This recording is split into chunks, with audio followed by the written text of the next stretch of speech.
আসসালামু আলাইকুম দর্শক, আমন্ত্রণ জানাচ্ছি চ্যানেল আই সংবাদে। পুরো সংবাদ জুড়ে আপনাদের সাথে আছি আমি মৃত্তিকা মোস্তফা। বিস্তারিত সংবাদে শুরুতেই জানিয়ে দিচ্ছি সুপার ফ্রেশ ফর্টিফাইড সয়াবিন তেল সংবাদ শিরোনামগুলো।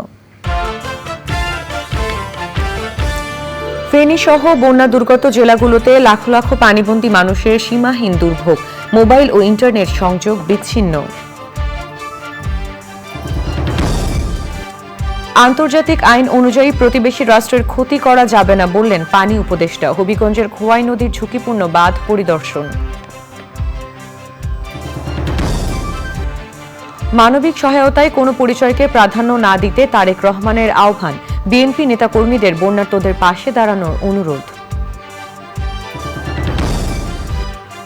এবং চীনে মাছ চাষের ভিন্ন রকম কৃষি পর্যটন উদ্যোগ এক উদ্যোক্তার।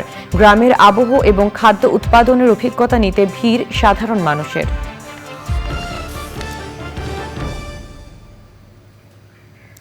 দর্শক, সংবাদ শিরোনামগুলো জানাচ্ছিলাম। এখনকার সংবাদ আয়োজন একই সঙ্গে চ্যানেলের ইউটিউব চ্যানেলে এবং চ্যানেলের ওটিটি প্ল্যাটফর্ম আইস্ক্রিনে লাইভ স্ট্রিম হচ্ছে। যাচ্ছি বিস্তারিত সংবাদে।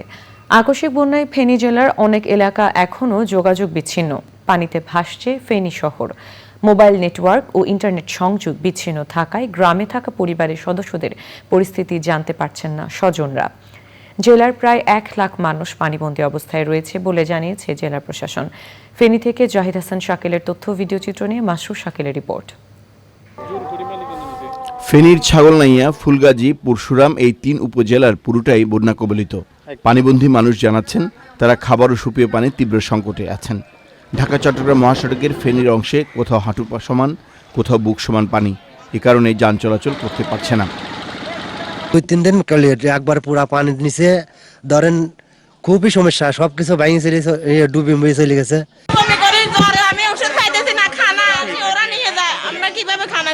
অবস্থা তো অনেক করুন আপনার, এরপর আশেপাশে সবাই করুন বা এলাকার ভিত্তিক এখন একটা মাদ্রাসা থাকাকালীন এখন সবাই আসছে এখানে ত্রাণ দিতেছে সবগুলা মাদ্রাসার মধ্যে। আমাদের বাড়িতে ঢুকিতে ওরা দিতেছে না। আমরা নদীর ভিতরে, বুঝছেন, আমাদের ঘর নদীর ভিতরে, আমরা একদম সাগরের পাশে গেছি। আমাদের শুধু তুলি দেখা যায় আর সব ডুবে গেছে, ঘর পড়ে গেছে।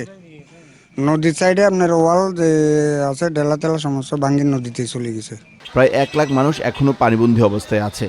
বন্যা কবলিত বেশিরভাগ এলাকায় বিদ্যুৎ নেই। বেশিরভাগ মোবাইল টাওয়ার অকেজ হয়ে পড়ায় যোগাযোগ ব্যাহত হচ্ছে। এতে সমস্যা আরও তীব্র হয়েছে। এখানে অবস্থা খুবই খারাপ। আমরা মেন রোড থেকে, হাইওয়ে থেকে, ঢাকা চট্টগ্রাম হাইওয়ে থেকে এখানে আসতে আমাদের 6 ফিট পানি ওভার করে আসতে হয়েছে। অনেক কষ্ট হয়েছে, আমরা সাঁতার করতে আসছি।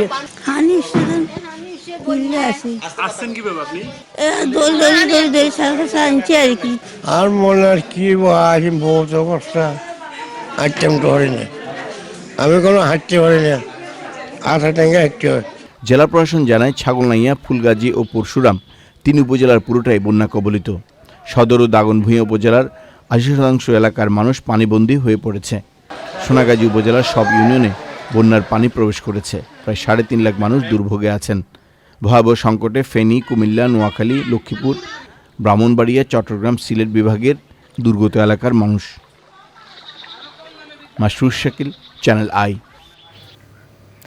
ক্ষমতাচ্যুত আওয়ামী লীগ সরকারের সময় বিতর্কিত নানা বক্তব্য দিয়ে আলোচনায় থাকা আপিল বিভাগের সাবেক বিচারপতি শামসুদ্দিন চৌধুরী মানিককে রাতে সিলেট সীমান্ত থেকে আটক করেছে বিজেপি। ভারতে যাওয়ার পথে সিলেটের কানাইঘাট উপজেলার সীমান্তবর্তী দনা এলাকা থেকে তাকে আটক করা হয়। বিজিবির পক্ষ থেকে আটকের তথ্য নিশ্চিত করে জানানো হয় তিনি ভারতে যাওয়ার চেষ্টা করছিলেন। আটকের পর তাকে জকিগঞ্জ ব্যাটালিয়নের কাছে হস্তান্তর করা হয়েছে।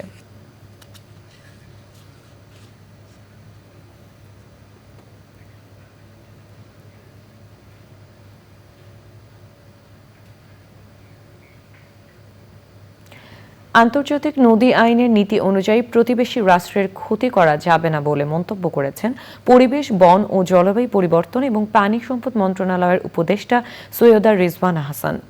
বিকেলে হবিগঞ্জের খোয়াই নদীর ঝুঁকিপূর্ণ বাঁধ পরিদর্শনে গিয়ে সাংবাদিকদের প্রশ্নের জবাবে এ কথা বলেন। এর আগে তিনি হবিগঞ্জ সার্কিট হাউসে বৈষম্য বিরোধী ছাত্র আন্দোলনে অংশ নেওয়া শিক্ষার্থী, সরকারি কর্মকর্তা ও পরিবেশ আন্দোলনকারীদের সাথে মতবিনিময় করেন।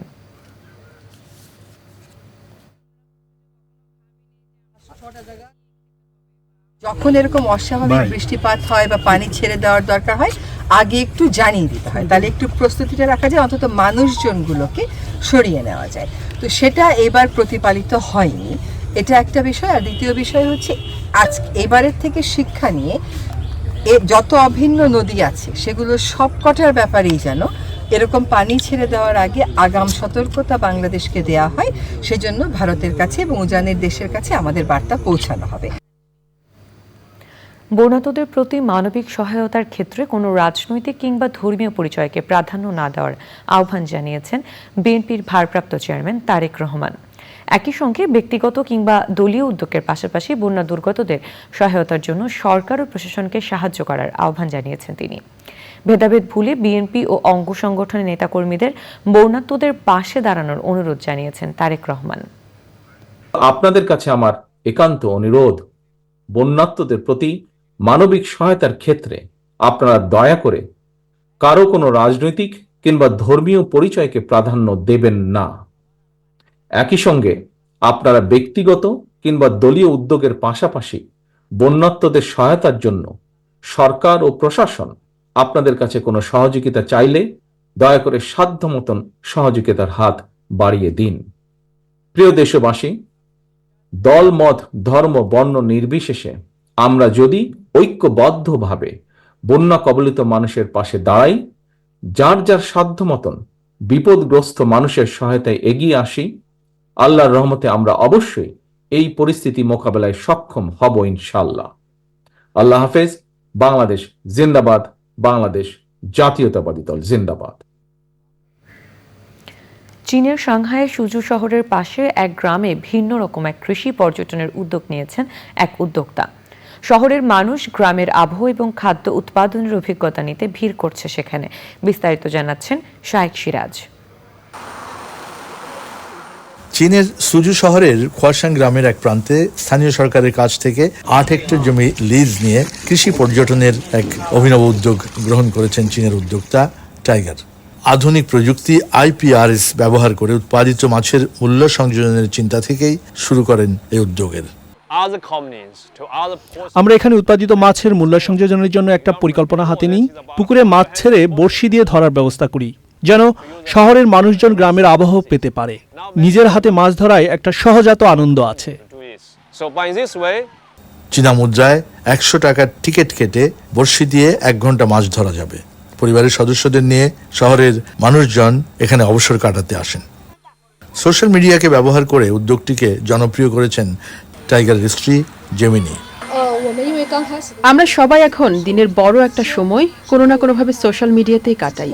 মানুষ যখন ভিডিওতে বড় বড় মাছ দেখে, তখন তাদের ভেতর সেগুলো নিজ হাতে ধরার একটা ইচ্ছে তৈরি হয়। আমার চেষ্টা ছিল মানুষজনের মনের ভেতর সেই ইচ্ছেটিকে জাগিয়ে তোলা। শহরের যে কেউ চাইলে এখানে নিজের সবজি নিজেই চাষ করতে পারবেন, সে ব্যবস্থাও রেখেছেন টাইগার। আছে খামার উৎপাদিত অর্গানিক পদ্ধতিতে চাষকৃত ফল ফসল, মাছ, ডিম, মুরগি এবং হাঁস কেনার ব্যবস্থাও। শহর যত বড়ই হোক না, নারীর টানে থেকে থেকে মানুষ ফিরে আসে গ্রামে। খাদ্য সংগ্রহ, খাদ্য উৎপাদন, এই তাগিদ সবসময় তাকে তাড়িত করে, যার একটু দেখা মিলল এসে এই সুজুতে। একে কেন্দ্র করে কৃষি পর্যটন যেমন গড়ে উঠেছে, একইভাবে হতাশাগ্রস্ত শহরের মানুষগুলো কিছুটা আদিম প্রকৃতির সাথে নিজেকে মেশাতে পারছে। সাংহাইয়ের সুজু থেকে শায়েক সিরাজ চ্যানেলে। এ নিয়ে বিস্তারিত প্রতিবেদন প্রচার হবে আজ রাত 9টার সংবাদের পর হৃদয় মাটি ও মানুষ অনুষ্ঠানে। দর্শক, এবারে চলে যাচ্ছি বিরতিতে। বিরতির পর অন্যান্য সংবাদ। এবারে কৃষি সংবাদ।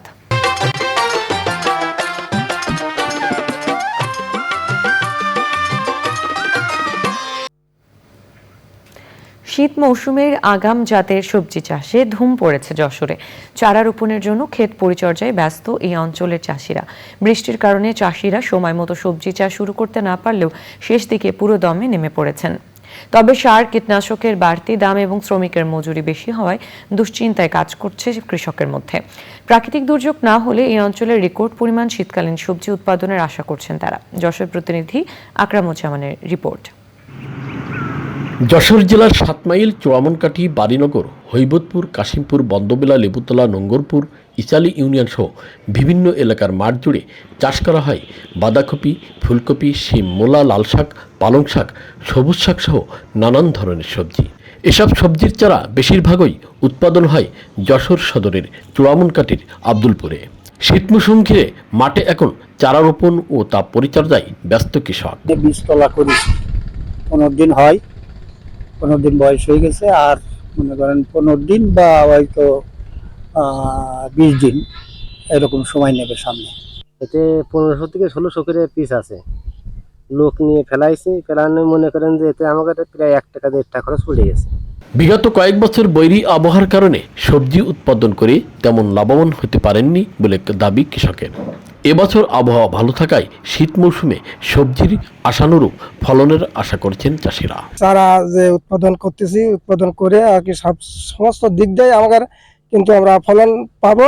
তবে সার, কীটনাশক, শ্রমিকের মজুরির পাশাপাশি বীজের দাম বেশি হওয়ায় বাড়তি টাকা গুনতে হচ্ছে কৃষককে। নতুন সরকারের কাছে কৃষি উপকরণের দাম কমানোর দাবি তাদের। তবে এবছর তো বীজের দাম দেখতেছি বেশি। অন্য বছর যে বীজ 350-60 টাকা কিনি, এবছর 500 টাকা করে কিনলাম এই বীজ। নতুন সরকারের কাছে দাবি করতেছি সব জিনিসের দাম কম হোক, চাষি মহলের একটু ভালো হোক। কৃষি সম্প্রসারণ অধিদপ্তরের তথ্যমতে যশোরে প্রায় 18,000 হেক্টর জমিতে শীতকালীন সবজি চাষের লক্ষ্যমাত্রা ধরা হয়েছে। ইতোমধ্যে 30% জমিতে বিভিন্ন জাতের আগাম শীতকালীন সবজি চাষ হয়েছে। যশোর থেকে আকরামুজ্জামান, চ্যানেল আই।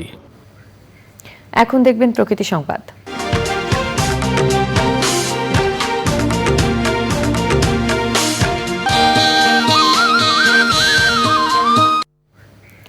বৈষম্য বিরোধী আন্দোলনে শহীদদের স্মরণে কিশোরগঞ্জে বৃক্ষরোপণ কর্মসূচি শুরু করেছে শিক্ষার্থীরা। বর্ষা মৌসুম জুড়ে পুরো জেলাকে সবুজায়নে বৃক্ষরোপণ করবে তারা। আগামী প্রজন্মের জন্য বাসযোগ্য পৃথিবী গড়তে সবাইকে একটি করে গাছ রোপণের আহ্বান জানান শিক্ষার্থীরা। এসকে রাসেলের তথ্য ভিডিও চিত্র নিয়ে আফরোজা হাসির রিপোর্ট। একদিকে জলবায়ুর নেতিবাচক প্রভাবে বেড়ে চলা প্রাকৃতিক দুর্যোগ, অন্যদিকে নির্বিচারে বনভূমি ধ্বংসে বাড়ছে বৈশ্বিক উষ্ণতা। আর এতে শুধু মানুষই নয়, ক্ষতিগ্রস্ত হচ্ছে প্রাণ প্রকৃতি সহ পুরো জীববৈচিত্র্য। পরিস্থিতি উত্তরণে কিশোরগঞ্জে ব্যাপক হারে বৃক্ষরোপণ করছে শিক্ষার্থীদের সংগঠন স্বপ্নবাজ। বৃক্ষ হচ্ছে আমাদের পরম বন্ধু, কিন্তু আমাদের জনসাধারণের অসচেতনতার ফলে দিন দিন আমাদের সুজলা সুফলা পৃথিবী বৃক্ষশূন্য হয়ে পড়তেছে। এতে করে আমাদের জলবায়ু এবং আবহাওয়ার ভারসাম্য নষ্ট হচ্ছে। আমরা চাই যে কিশোরগঞ্জ শহরকে একটা পরিবেশ বান্ধব শহর হিসেবে দেশের বুকে রিপ্রেজেন্ট করার জন্য। আমাদের বাংলাদেশে 25% বনভূমি থাকার কথা, সেখানে মাত্র 70% রয়েছে। তাই আমাদের প্রচুর বৃক্ষরোপণ করতে হবে। শহরের বাইরে গাছ থাকে কিন্তু শহরের ভিতর সেরকম গাছ নেই, তো সেই জিনিসটা চিন্তা করে আমরা শহরের ভিতরে অধিক পরিমাণে গাছ লাগানোর চেষ্টা চালিয়ে যাচ্ছি।